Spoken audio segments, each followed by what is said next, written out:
마태복음 12장 1절에서 8절 제가 읽습니다. 그때에 예수님께서 안식일에 밀밭 사이로 가실새 제자들이 시장하여 이삭을 잘라 먹으니 바리새인들이 보고 예수님께 고하되 보시오 당신의 제자들이 안식일에 하지 못할 일을 하나이다. 예수님께서 가라사대 다윗이 자기와 그 함께한 자들이 시장할 때에 한 일을 읽지 못하였느냐. 그가 하나님의 전에 들어가서 제사장 외에는 자기나 그 함께한 자들이 먹지 못하는 진설병을 먹지 아니하였느냐. 또 안식일에 제사장들이 성전 안에서 안식을 범하여도 죄가 없음을 너희가 율법에서 읽지 못하였느냐. 내가 너희에게 이르노니 성전보다 더 큰 이가 여기 있느니라. 나는 자비를 원하고 제사를 원치 아니하노라 하신 뜻을 너희가 알았다면 무죄한 자를 죄로 정치 아니하였으리라. 인자는 안식일의 주인이니라 하시니라. 아멘.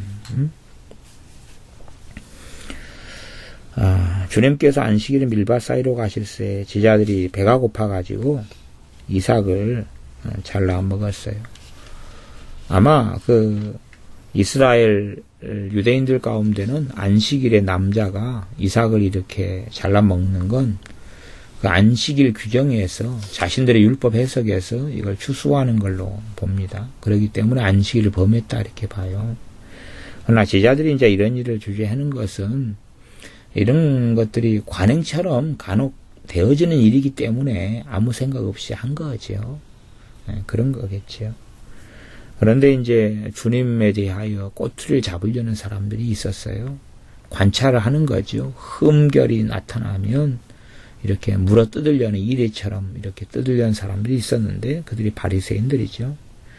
그들이 예수님께 말합니다. 보시오.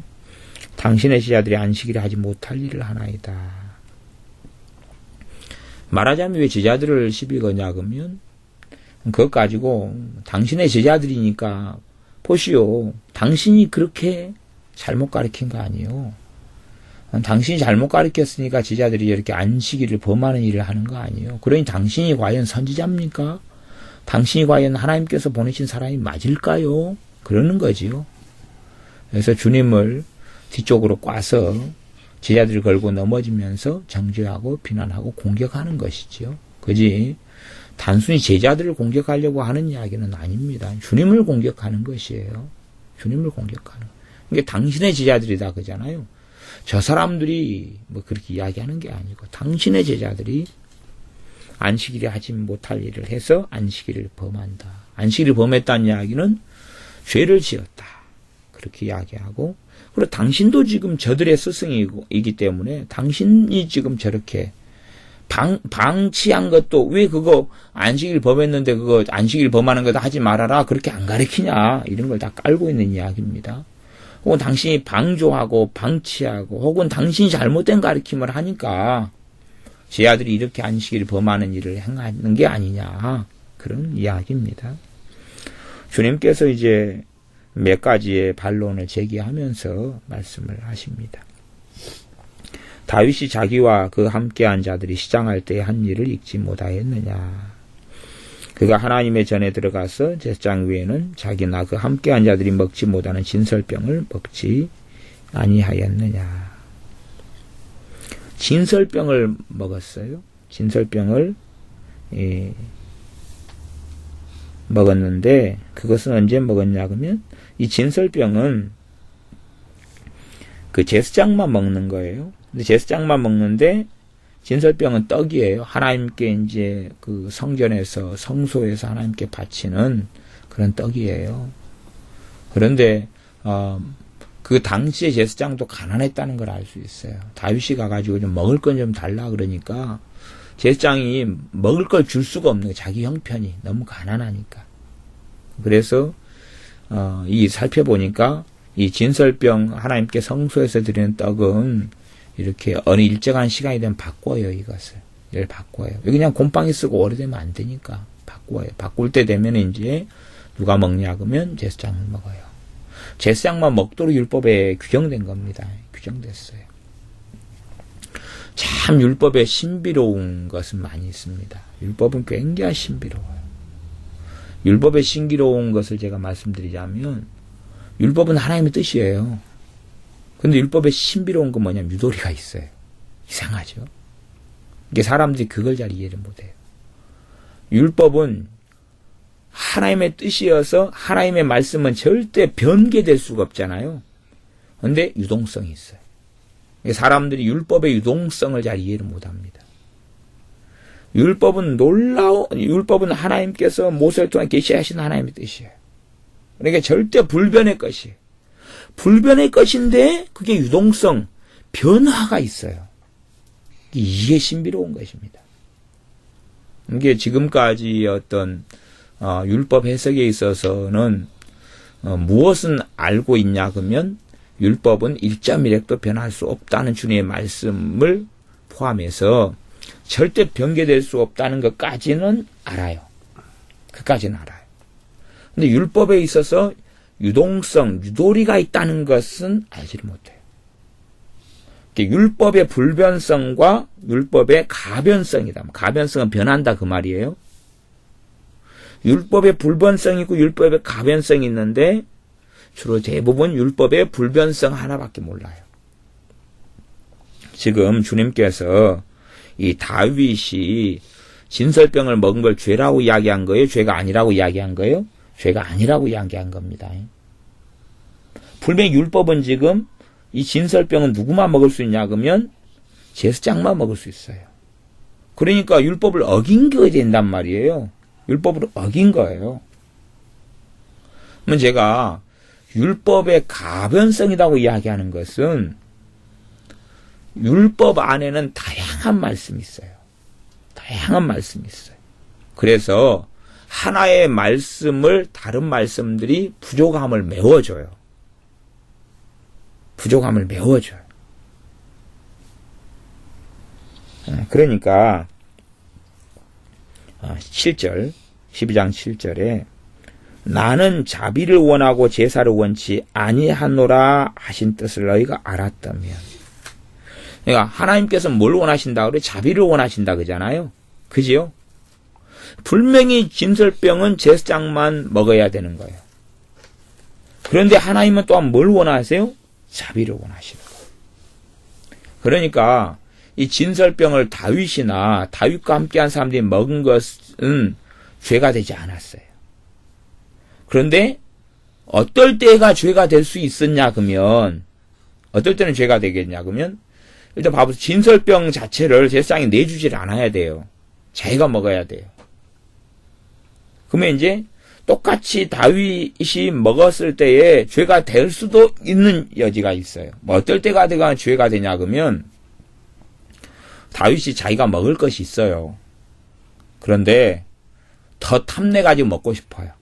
그래가 진설병을 달라고 그러면 그래가 먹었다 그러면 죄가 되는 거예요. 혹은 제사장이 자기가 다윗이 음식 좀 달라 그러니까 줄 게 있어요. 자기 집에도 있고 뭐 자기한테 가지고 있어요. 그런데 그거 주기 싫어가지고, 진설병은 별 맛없는 떡이거든요. 그거 당신 먹어. 요거 먹어. 그러면 제사장도 죄가 되고 다윗도 죄가 되는 거예요. 그런데 제사장은 주고 싶었는데 줄 게 없어요. 다윗과 함께한 사람들 굶주렸어요. 그렇기 때문에 제사장만 먹을 음식이 되는데 율법을 분명히 어긴 건데 율법을 어긴 게 아니에요. 왜냐하면 하나님께서 나는 자비를 원하고 제사를 원치 아니하노라. 그러니까 자비하고 제사가 충돌을 하게 되면 우선순위가 생겨버리는 거예요. 이게 율법도 우선순위가 있어요. 그 부분이 가변성의 부분이에요. 율법이 그냥 제가 편리하게 설명을 좀 한다면 피라미드다 이렇게 생각할 수 있어요. 아래에 조항들이 있고 이 아래의 조항들을 통치하는 위의 조항이 있고 그 위의 것을 다시 포괄한 더 위의 조항이 있고 그걸 또 포괄한 더 위의 조항이 있고 그걸 포괄하는 더 위의 조항이 있어요. 가장 정점이 끝에 머리 있는 정점, 말하자면 이제 제가 가장 끝 율법의 최고 정점이 있다. 그거 이제 하나의 가장 꼭대기, 피라미드의 가장 꼭대기, 모든 율법을 포괄하는 가장 꼭대기가 무슨 율법이 있느냐 그러면 너는 마음을 다하고 힘을 다하고 성품을 다하여 주 여호와 너희 하나님을 사랑해라. 그리고 둘째는 이와 같은데 내 이웃을 내 몸처럼 사랑해라. 그러니까 하나님 사랑과 이웃 사랑 그거의 가장 정점에가 있어요. 근데 그 아래는 뭐가 있을까? 그 아래 십계명이 있어요. 그 아래 십계명이 있어요. 그러니까 나중에 신약 성경에서는 어찌 형제를 사랑하는 사람이 형제 걸 도둑질 할 수가 있겠느냐. 그리 되죠? 어떻게 하나님을 사랑하는데 우상을 숭배할 수 있겠느냐. 그렇게 하는. 이게 십계명 밑에가 또 쫙 다른 계명 그렇게 이제 펼쳐지는 거예요. 이게 정확한 그 우열의 관계가 잘 드러나지 않는 영역도 많이 있어요. 이게 어떤 사람들은 율법의 계명들이 같은 순서로 쫙 옆으로 펀치해 가지고 있다고 생각해요. 그냥 우선순위가 똑같다고 생각한다 그런 말이에요. 그것 때문에 불변성 하나에 치우치는데 율법은 불변성과 가변성이 있어요. 뭐 때문에 그냐 그러면 더 상위 조항이 있단 말이에요. 더 상위의 조항이 있어요. 우리나라 법률도 그러잖아요. 똑같은 법률에 대한 해석의 문제가 대두되고 상황이 달라지게 되면 그 법률의 해석 가지고 헌법재판소에 신청을 해요. 그러니까 헌법에 따라서 다시 그 법률의 적용이나 해석을 다시 비추어 본다 그 말이에요. 저 상위법이 헌법이 최고의 상위법이 헌법이거든요. 그렇게 이제 하는 거다고 같다 그런 말이에요. 그래서 그런 걸 볼 때 이 다윗이 제사장만 먹으라고 했던 진설병을 다윗이나 함께한 사람들에게 준 제사장도 무죄고 먹은 다윗이나 다윗과 함께한 사람도 무죄라 그 말이에요. 그것이 그런데 이 바리새인들이나 이 사람들은 뭘 몰랐냐 그러면 율법의 불변성만 알았다. 그것도 자기들이 또 율법을 나름 또 해석한 것들이 또 생겨버렸어요. 그러니까 이 제자들은 안식일에 밀밭 사이에 다니면서 이삭을 뜯어 먹었는데 제자들이 어쨌어요? 배고팠어요. 한국하고 문화가 틀려서 분명히 율법에는요 나무밭이라도 지나다니면서 배고프면 먹을 수 있게 해놨어요. 이 보따리나 아니면 그릇을 가져가서 뜯으면 죄가 돼요. 그러나 빈손으로 가가지고는 이렇게 먹어도 죄가 안 돼요. 율법에가 그랬어요. 그런데 이제 무엇이 시비가 걸리냐 그러면 안식일이라는 것이 시비가 걸렸다 그 말이에요. 그러나 안식일을 지키라 그랬는데 상위법이 있어요. 그렇죠? 10계명의 4계명, 네 번째 계명이 안식일을 지키라는 거잖아요. 실제로 안식일을 어겼다고 말한다 해도 상위법이 있어요. 이웃사랑이잖아요. 하나님 사랑이죠. 이웃사랑이잖아요. 그게 상위법이 있다. 그 말이에요. 그 다음에 이제 5절에 보면 또 안식일에 제사장들이 성전 안에서 안식을 범하여도 죄가 없음을 너희가 율법에서 읽지 아니냐 못하였더냐. 그러니까 성전 안에서 안식을 범한다. 성전 안에서 안식을 범한다.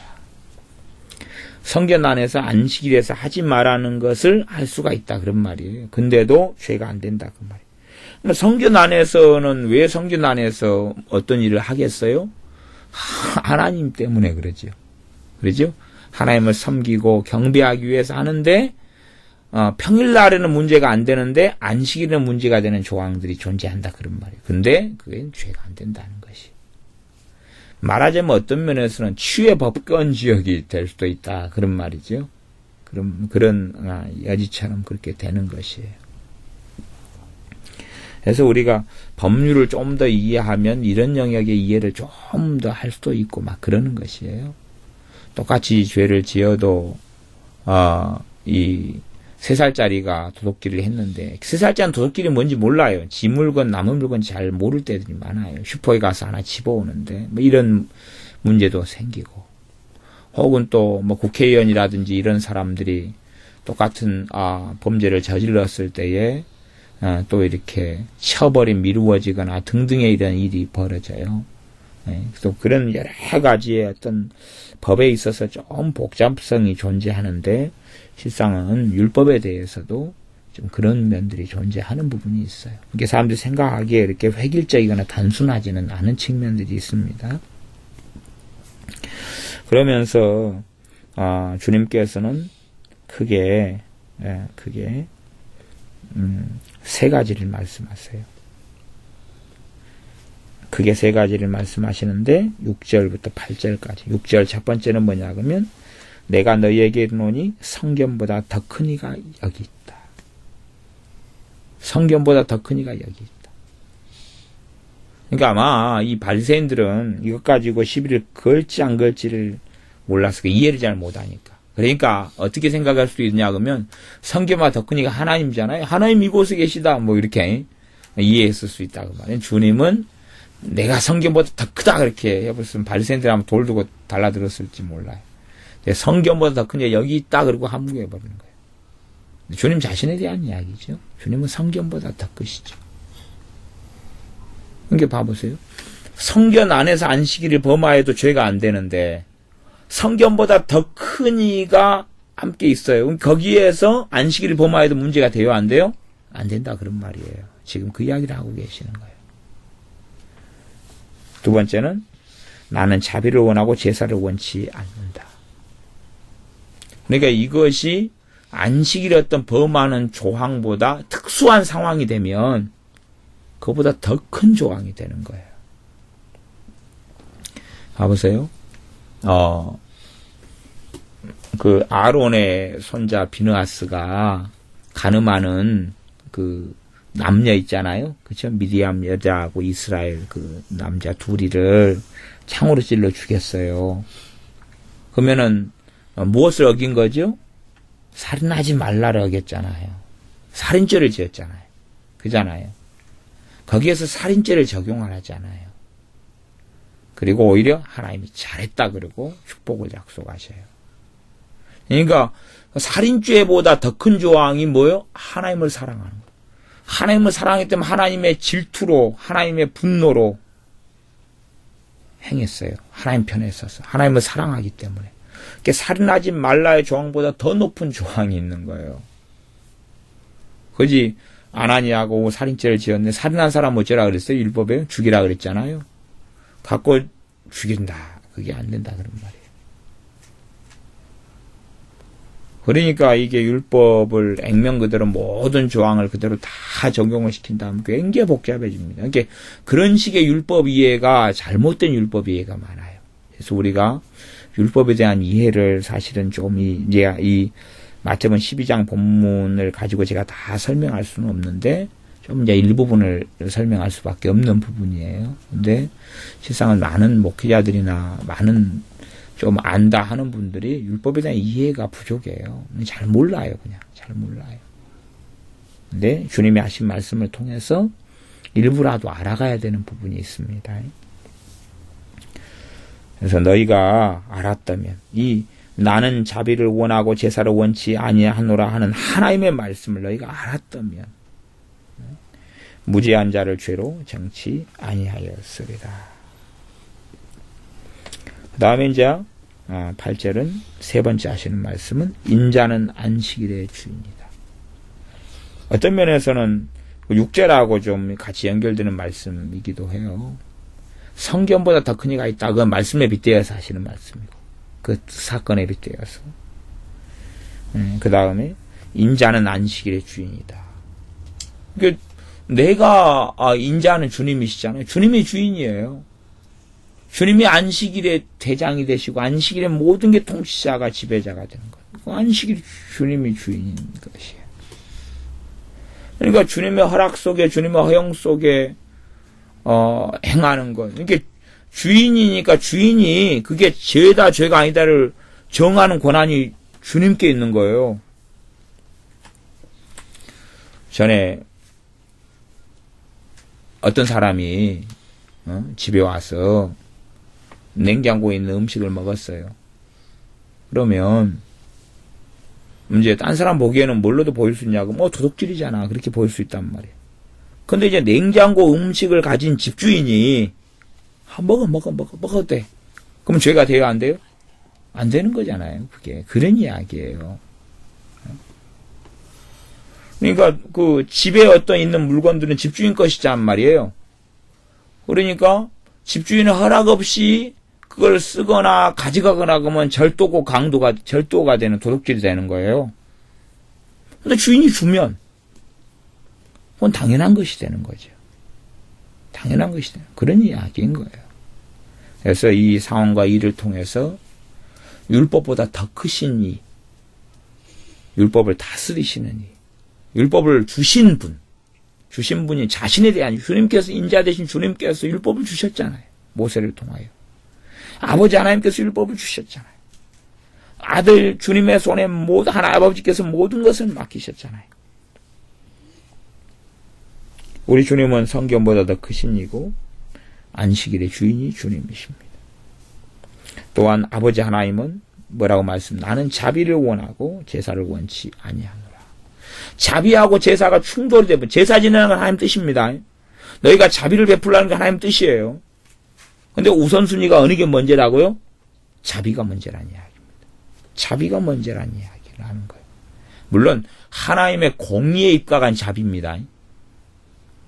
그러지 강도가 아니면 도둑놈이 도둑질하러 왔는데 너 당신 가지가 마음대로 그것이 자비가 되는 게 아닙니다. 그지요? 그 자비가 되는 게 아니에요.